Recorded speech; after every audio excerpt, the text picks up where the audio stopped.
Here's a math challenge for you. Which number is bigger, e raised to pi or pi raised to e? Take a guess. But here's the catch, you can't use a calculator. By the end of this video, you'll know the answer using nothing but pure mathematics. Step 1. Transform the question.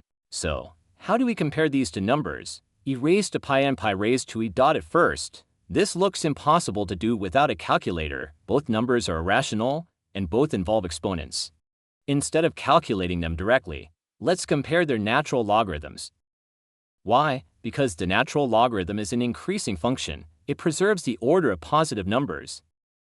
Now take the logarithm of each expression. The natural logarithm of e raised to pi is simply pi, and the natural logarithm of pi raised to e is e times the natural logarithm of pi. So we've transformed the original problem into a much simpler one. Instead of comparing e raised to pi and pi raised to e, we only need to compare pi and e times the natural logarithm of pi. Now let's prove which one is actually larger.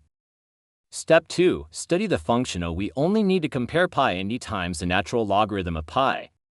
To do that, let's define a new function. F of x equals the natural logarithm of x divided by x. Next, let's find its derivative. Differentiating gives us minus the natural logarithm of x divided by x squared. Now notice something important. When x is less than e, the derivative is positive. So the function is increasing. At x equals e, the derivative becomes 0, and for values greater than e, the derivative is negative. So the function starts decreasing. That means the function reaches its maximum value exactly at x equals e. This simple observation is the key to the entire proof. Now let's use this result to compare pi and e times the natural logarithm of pi. Step 3. Apply the result. Now let's apply what we just proved.